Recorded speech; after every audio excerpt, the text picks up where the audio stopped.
Et en marge des travaux du premier forum GEMES et Africa, les travaux qui viennent de se tenir à Libreville, les praticiens de l'observation de la Terre se sont rendus dans la zone économique à régime privilégié d'un coq, histoire d'avoir une opinion globale du potentiel technique de la GEOS. Le compte rendu Wilfried Mpiga Mwamba et Guy Franklin Mangenga.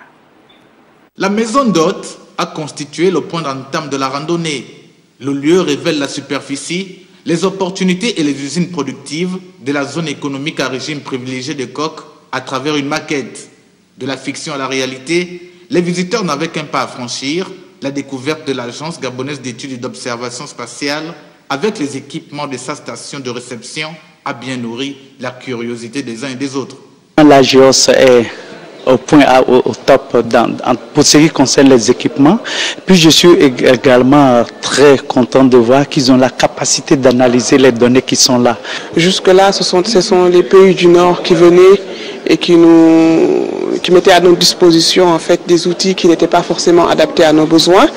Aujourd'hui, en visitant la GEOS, on se rend compte qu'effectivement, on a une compétence locale sur qui on peut compter avec une très bonne expertise.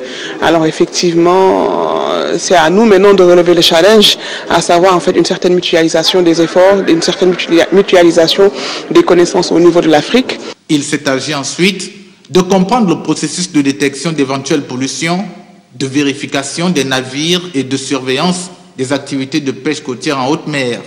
Pour cela, la salle de surveillance maritime est l'endroit indiqué.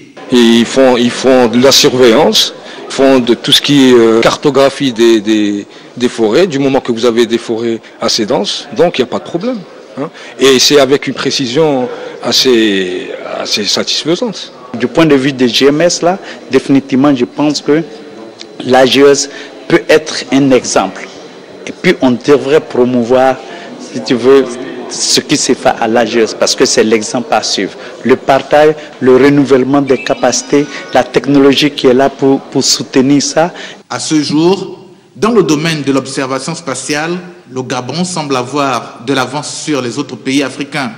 Les installations spécifiques et complexes de la GEOS, technologie dernière génération, en sont la parfaite illustration.